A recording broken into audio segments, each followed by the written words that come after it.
আলোকপাত channel subscribe করে পাশের বেল চিহ্নে ক্লিক করুন পরবর্তী ভিডিও আপডেট সবার আগে পাওয়ার জন্য।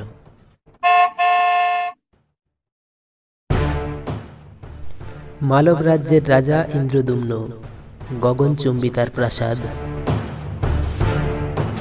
একবার সেখানে এক রহস্যময় সন্ন্যাসী উপস্থিত হন।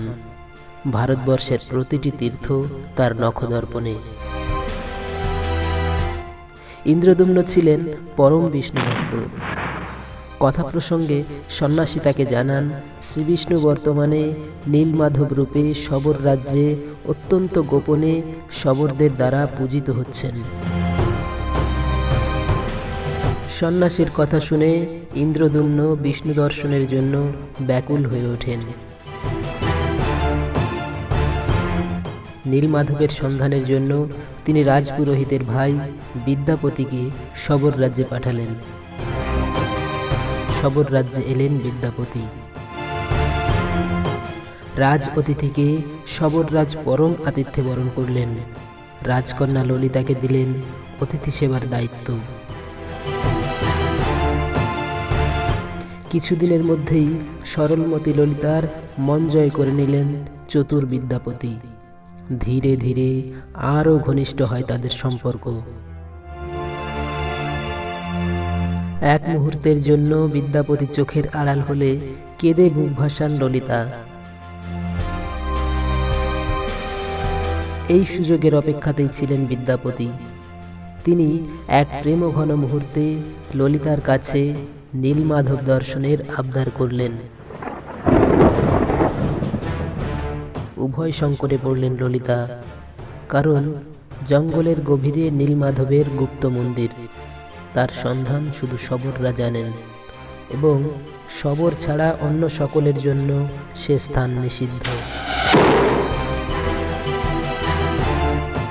অনেক চিন্তা ভাবনার পর ললিতা জানালেন বিদ্যাপতি নীলমাধব দর্শনে যেতে পারেন, তবে সেখানে তাকে চোখ বেঁধে নিয়ে যাওয়া হবে।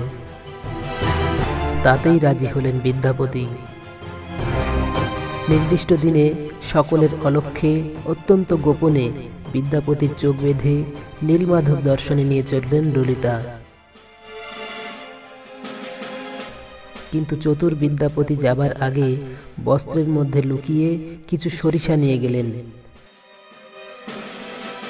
নীলমাধবের মন্দির পর্যন্ত সেই সরিষা তিনি ফেলতে ফেলতে গেলেন। মন্দিরের মধ্যে নিয়ে গিয়ে চোখ খুলে দেওয়া হলো তার। নীলমাধব দর্শনের পর একইভাবে চোখ বেঁধে বিদ্যাপতিকে ফিরিয়ে আনা হলো। কিছুদিনের মধ্যেই রাজপ্রাসাদ থেকে নীলমাধবের মন্দির পর্যন্ত পথ জুড়ে বিদ্যাপতির ছড়ানো সরিষা থেকে সরিষার গাছ তৈরি হলো। খবর পেয়ে ইন্দ্রদুম্ন সদল বলে শবর রাজ্যে উপস্থিত হলেন। সরিষা গাছের সারি অনুসরণ করে তারা নীলমাধবের মন্দিরে উপস্থিত হলেন। কিন্তু কাছে গিয়ে দেখলেন মন্দির শূন্য। নীলমাধব সেখান থেকে অন্তর্হিত হয়েছেন। নীলমাধবের দর্শন না পেয়ে বুক ফাটা আর্তনাদে ভেঙে পড়লেন রাজা ইন্দ্রদুম্ন।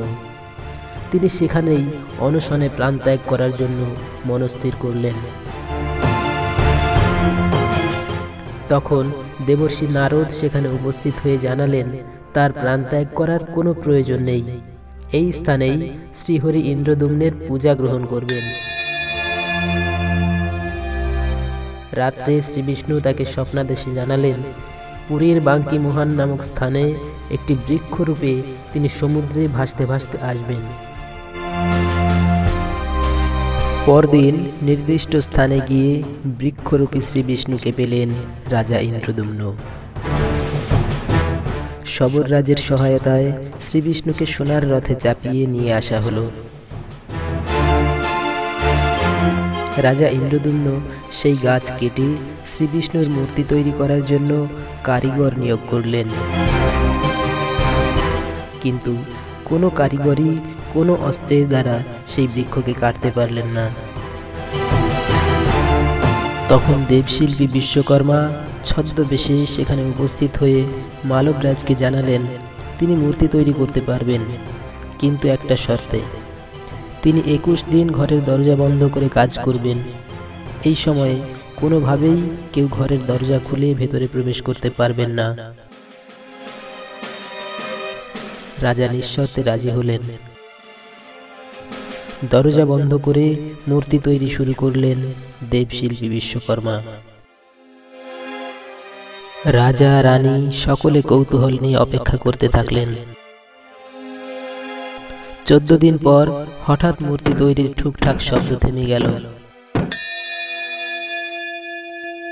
রানী ভাবলেন মূর্তি গড়ার কাজ হয়তো শেষ হয়েছে। কৌতূহলবশত তিনি দরজা খুলে ভিতরে প্রবেশ করলেন। শর্ত ভঙ্গ হওয়ায় অত্যন্ত ক্রুদ্ধ হয়ে কারিগর অদৃশ্য হয়ে গেলেন। খবর পেয়ে রাজা এসে দেখলেন মূর্তি অসম্পূর্ণ এবং কিম্ভূত আকৃতি বিশিষ্ট। সেই রাতে শ্রীবিষ্ণু আবার তাকে স্বপ্নাদেশে জানালেন যেহেতু ইন্দ্রদ্যুম্ন তার পরম ভক্ত, তাই তিনি এই বিকট রূপেই তার পূজা নেবেন। সেই থেকেই এই অসম্পূর্ণ অবস্থাতেই জগন্নাথ দেব পূজিত হয়ে আসছেন। আলোকপাত চ্যানেল সাবস্ক্রাইব করে পাশের বেল চিহ্নে ক্লিক করুন পরবর্তী ভিডিও আপডেট সবার আগে পাওয়ার জন্য।